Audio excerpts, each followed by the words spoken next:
Hello and welcome back to ParticularPixels. I'm Xiaoling and this is Dawn of War 3, the next iteration in the Dawn of War series developed by Relic Entertainment. I'd like to start off by saying that I thoroughly enjoyed Dawn of War 1 as well as Dawn of War 2, albeit for entirely different reasons. And perhaps my disappointment with Dawn of War 3 is because I was expecting something resembling either one or the other, but it seems that Relic had decided to make an amalgamation of the two games. They've taken the base building elements from part 1 and the squad mechanics from part 2, at least some of the squad mechanics, simplified everything and called it Dawn of War 3. The problem, I think, with the design choices that they made is they are not going to please either the people who enjoyed Dawn of War 1 and they're not going to please the people who enjoyed Dawn of War 2. So we have a jack of all trades here, which I don't think did the game any favors. Dawn of War 3 is an RTS game. There is a campaign as well in the game that consists of around 17 or so missions, which will take you, I suppose, anywhere from 30 minutes to an hour, depending on the difficulty that you are playing on and how familiar you are with RTS games in general. Unfortunately, though, the campaign seems more like a glorified tutorial than an actual campaign. The missions themselves alternate you between the three factions in the game, so you'll play the Space Marines, and then you'll play the Orcs, and then you'll play the Eldar, and then you'll go back to the Marines, wash, rinse, and repeat all the way through the campaign. And between each of these missions, there's going to be a little bit of story presented via mostly still images with some narration.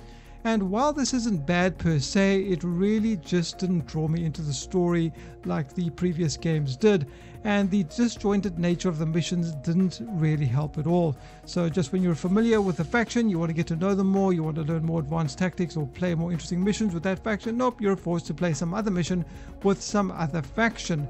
And I think that some people are definitely going to find this particular aspect of the game quite annoying. The missions themselves are pretty standard fare and honestly nothing to really write home about. Each mission starts you with a set amount of units, and in some cases you have to complete the entire mission with the units that you were given, or build a base and destroy the enemy base. Nothing original or innovative here. This is the kind of RTS game design and campaign mission design we've seen for the last, I suppose, 10 years. It's the same kind of formula you will find in some of the much older RTS games. I know I have to compare this with the two previous Dawn of War games, and I am going to compare it to StarCraft 2 as well as campaign, because those games, the campaign remained very interesting for me, which was not the case with Dawn of War 3. And what compounds the issue is also the lack of the sense of progression in Dawn of War 3. In Dawn of War 1 you played through the entire campaign with the Marines, so you got to be quite familiar with them and you got used to playing them. In Dawn of War 2, of course, there was a sense of progression since your squads actually leveled up and gained XP, your heroes leveled up and gained XP. In fact, they also had skill points and skill trees, and your heroes got cool new equipment, and there was definitely a sense of persistence and progression when you played through the campaign. All of that is missing in Dawn of War 3. It's just not here. Your heroes don't level up, your units don't gain experience, there are no equipment upgrades to speak of. The only rewards you get are at the end of each mission, which reward you with skulls, which is something I'll talk a little bit later because that's connected to unlocking new doctrines and new heroes in the game. And if I have to be entirely honest with you guys, by mission 7 I was really struggling to keep up my enthusiasm to keep playing the campaign any further. In fact, I recently installed Dawn of War 2 while I was doing this review, just to make sure that it wasn't me. Perhaps, my tastes have changed in the years that have gone by, but nope, that wasn't the case. After the first two missions, I was already interested in playing the next mission. The level progression, the hero leveling, the loot, all of that added to me actually wanting to play the game again. So yeah, I would say that the campaign in Dawn of War 3 is not anything interesting, and if you are planning on buying it for the single play, just don't. So the question is that leaves the multiplayer part of the game, and by the developer's own words, the multiplayer is the main part of the game and that the single player was a way to prepare folks for the multiplayer. So how is the multiplayer then, since that is really what we should be focusing on? Well, there are a number of systems that we need to discuss here.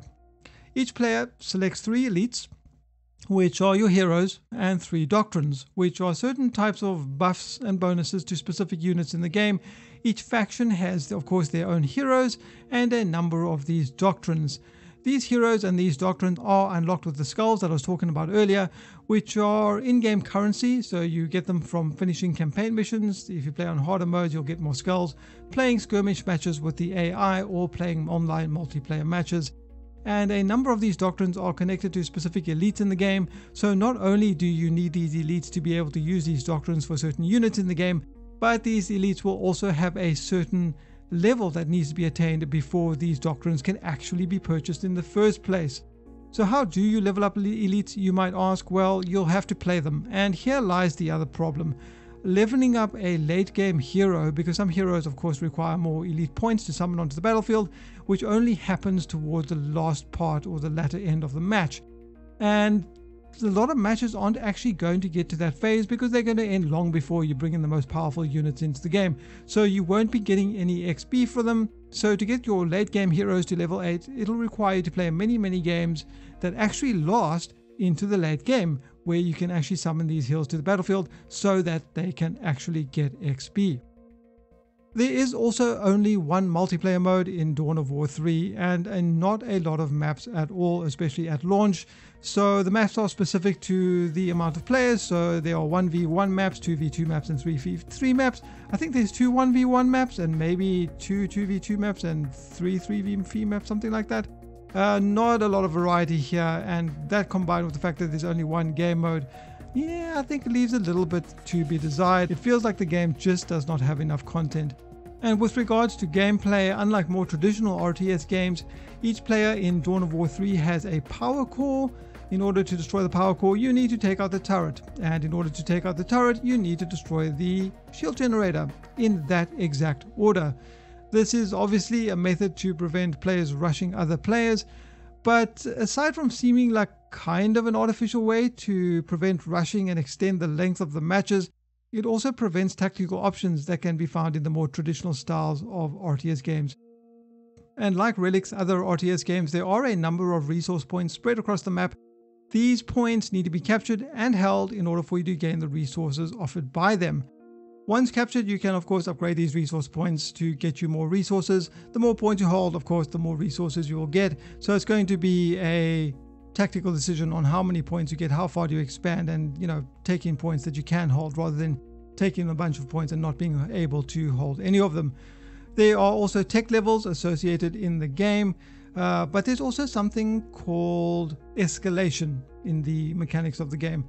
These tech levels, I would say pretty much for the most part, are limited to these escalation levels. So when you start the game on escalation level 1, there's only certain units you are going to be able to build because you have to upgrade your main headquarters in order to get to Tech 2. Essentially, trying to upgrade your fort to Tech 2 before escalation phase 2 is possible, but it's going to leave you, I would say, at a massive disadvantage unit-wise because you're going to be spending all your abilities trying to get resource points in order to upgrade, and you'll very likely end up losing the match because of this. So the tech level you're going to be at is pretty closely tied to the escalation level, which is a time-based thing in the match.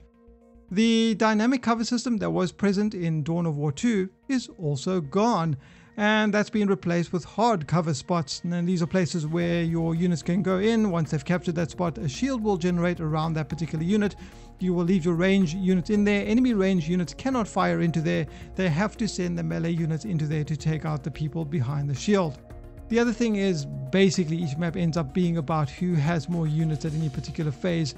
There's not a lot of micromanaging outside moving squads away to get them reinforced before they get destroyed, since reinforcing damaged squads is cheaper than getting new squads. So really it is all about capturing these points and having more units on the board, and due to the fact that there's not that much micromanagement, it is kind of just moving blobs of units around the map, and whoever has the larger blob is very likely going to win.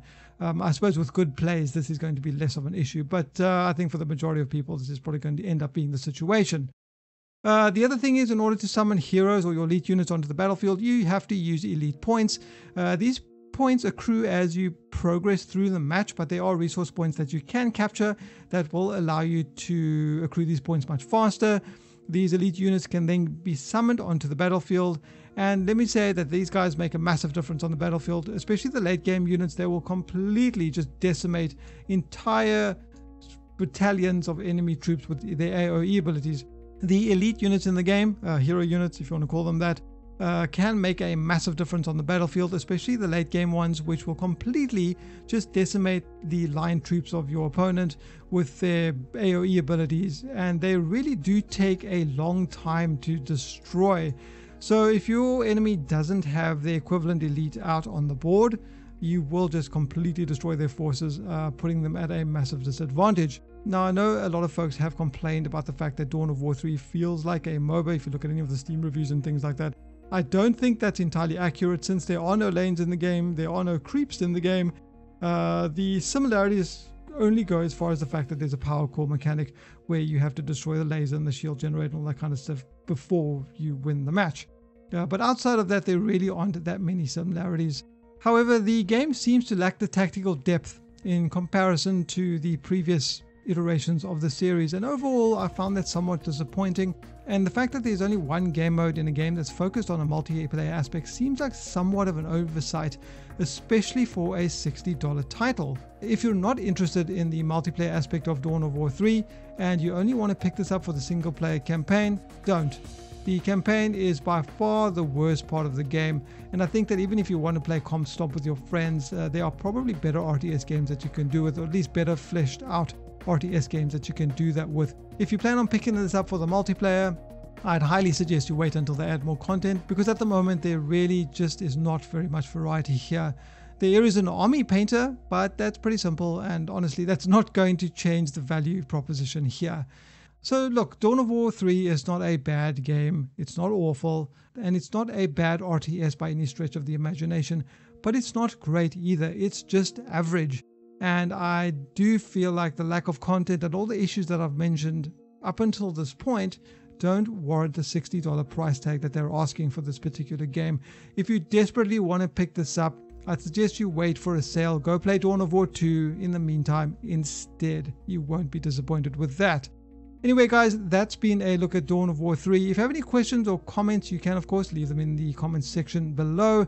If you've enjoyed the video, by all means give it a thumbs up, and if you did not, there's the thumbs down icon as well. Also, if you guys want updates about new videos that I release, don't forget to subscribe. Thanks for watching. I've been Xiaoling. Until next time.